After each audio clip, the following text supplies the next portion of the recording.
Hello my dear students, SSC JE का notification already आ चुका है और स्टूडेंट्स के मन में जो खुशी है वो भी फूट पड़ी है क्योंकि फाइनली वो दिन आ गया जब आप फॉर्म को फिलअप करके अपने एग्जामिनेशन की तरफ बढ़ सकते हो।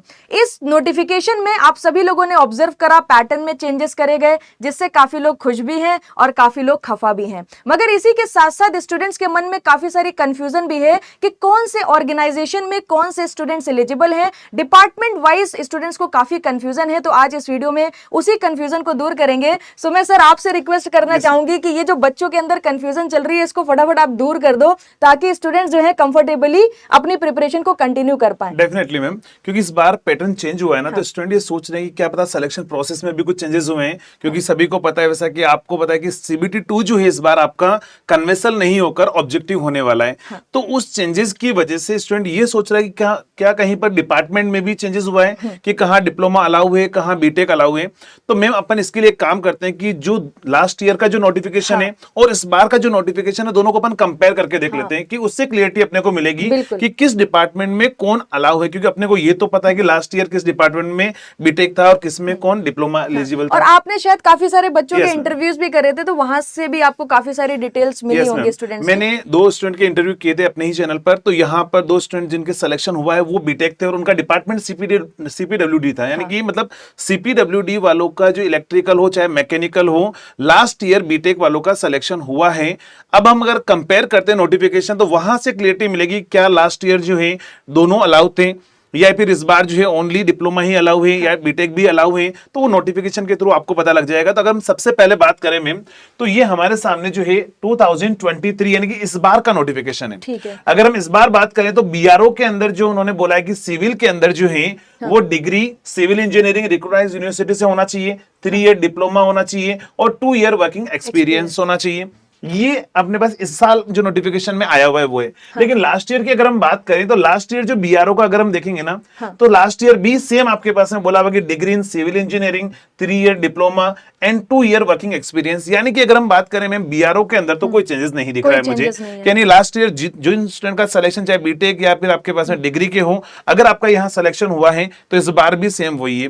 लेकिन मैम कंफ्यूजन ये नहीं है बीआरओ का, कंफ्यूजन है मेन सीपीडब्ल्यूडी के अंदर जो है। सभी स्टूडेंट ने रात भर हो गए मैम मैसेज करते करते कि सर क्या हम अलाउ है कि नहीं है, बीटेक वाले या डिप्लोमा वाले ओनली अलाउ है। तो देखो ये तो आपको पता है कि नोटिफिकेशन के थ्रू ही पता लगेगा कि एलिजिबल है या नहीं।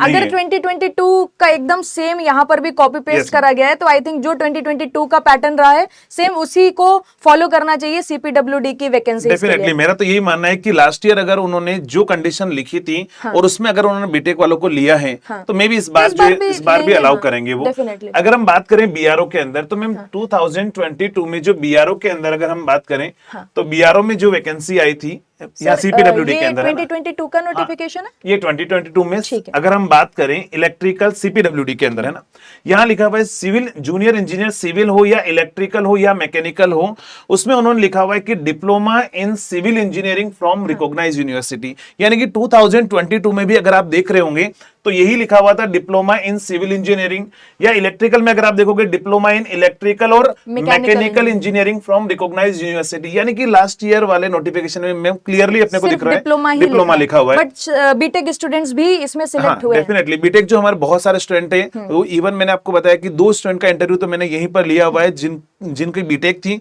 और वो इस बार जो सेलेक्ट भी हुए थे।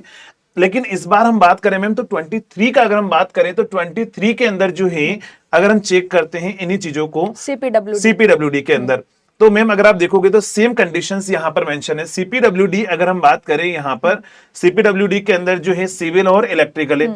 सिविल में लिखा हुआ है diploma in civil engineering from recognised university और इलेक्ट्रिकल में वही लिखा हुआ है डिप्लोमा इन इलेक्ट्रिकल और mechanical engineering from recognised university. तो आई थिंक सर ये तो एकदम सेम कट टू कट एकदम कॉपी करा गया है। Yes ma'am definitely. यानी कि यहाँ पर अगर आप देख रहे होंगे ना तो सेम चीजें लिखी हुई है ना, यानी यहाँ पर चेंजेस नहीं हुआ है बेटा। चेंजेस जो हुआ है वो सीबीटी 2 के अंदर जो है एग्जाम पैटर्न में चेंजेस हुआ है। पोस्ट प्रेफरेंस के अंदर बात करें या फिर कहां पर कौन एलिजिबल है, उसमें उन्होंने कुछ भी चेंजेस नहीं किए हैं। बाकी स्टूडेंट में कंफ्यूज इसीलिए स्टूडेंट की लास्ट ईयर का उन्होंने नोटिफिकेशन देखा नहीं है, हाँ। उन्होंने इस बार का और नोटिफिकेशन इस देखा है। बार में हुआ क्या है कि हाँ। जो CBT 2 मतलब जो सेकंड वाला Yes, पेपर है उसमें चेंज की वजह से सबको ऐसा लग रहा है कि काफी सारे चेंजेस काफी कर सारा दिए गए। चेंजेस कर दिए गए हैं। तो अगर लास्ट ईयर के अगर वो कंपेयर करेगा ना स्टूडेंट, आप जाकर भी एसएससी जेईई की साइट पर आप जाकर चेक कर सकते हैं कि 22 का जो नोटिफिकेशन है और 23 के नोटिफिकेशन में जो चेंजेस हुआ है, एक चेंजेस आप ये जो चेंजेस है वो नहीं हुए हैं, ये सेम है। हाँ, एग्जाम पैटर्न में चेंजेस हुआ है, नेगेटिव मार्किंग के अंदर थोड़ा सा Yes. चेंजेस हुआ है। जैसे नेगेटिव मार्किंग अगर बात करें, आई थिंक 1/3 जो है वो कर दी है हाँ, इस बढ़ा बार। दी है नेगेटिव हाँ, मार्किंग, नेगेटिव पहले मार्किंग बढ़ा दी 1/4 थी अब 1/3 हो गई है। तो इन्हीं चीजों को लेकर स्टूडेंट कंफ्यूज हो गए, क्या पता हमें एलिजिबल है कि नहीं है। तो देखो, डिप्लोमा वाले स्टूडेंट है उससे भी इसको है ना, ये नहीं सोचना है कि भाई हमारे लिए जो है अगर डिप्लोमा कर दिया है या फिर हम ही एलिजिबल हैं, ऐसा नहीं सोचना है। क्योंकि मैम उससे क्या होगा, अगर मान लो डिप्लोमा स्टूडेंट है, ये सोच लेगा कि चलो इस बार तो हमारे कंपटीशन में सिर्फ जो डिप्लोमा ही डिप्लोमा ही students खड़े है, हैं, तो वो क्या करेगा, अपनी जो प्रिपरेशन है या फिर एक बार माइंडसेट ऐसा हो जाता है कि यार डिप्लोमा वाले से कंपटीशन है, तो वो अपनी प्रिपरेशन थोड़ा लाइटली लेगा। तो उनको भी यही ध्यान रखना है कि बेटा जो लास्ट ईयर जो लिखा था इस बार भी वही लिखा हुआ है। यानी कि हो सकता है, अब इसमें हम ये श्योर नहीं बोल रहे हैं कि ओनली डिप्लोमा होगा या ओनली डिग्री होगा या फिर यहाँ पर क्या हो सकता है, लिखा हुआ जो है वो सेम है। यानी कि आपको यही मान के चलना है कि जो बीटेक वाले स्टूडेंट है वो भी आपके कंपटीशन में है और आपको उसी तरीके से अपनी प्रिपरेशन करनी है। डेफिनेटली। क्या बोलना चाहोगे? बिल्कुल सर, बिल्कुल सर, आपने ठीक बोला इस बात को। और अब आई थिंक आपकी कंफ्यूजन भी दूर हो गई होगी। ये वीडियो स्पेशली डेडिकेटेड इसीलिए बनाई गई थी क्योंकि जो स्पेशली जो CPWD के लिए जो पोस्ट होती है उसमें जब बच्चे कंफ्यूज हो जाते हैं तो काफी घबरा भी जाते हैं, टेंशन भी लेने लगते हैं। और ये टाइम ऐसा है कि यहाँ पर कोई भी टेंशन जो है वो एक्सेप्टेबल नहीं है क्योंकि बहुत ही कम टाइम बचा है। आप अपनी प्रिपरेशन पर फोकस करो। होपफुली आपके सारे डाउट्स यहाँ पर क्लियर हो गए होंगे। इसके अलावा भी अगर आपका कोई भी डाउट है ना, कमेंट सेक्शन में लिखना बिल्कुल भी मत भूलिएगा। आपके सारे क्वेश्चंस के आंसर हम करने की कोशिश करेंगे। मिलते हैं आपसे किसी अनदर वीडियो में। Till then, goodbye, take care.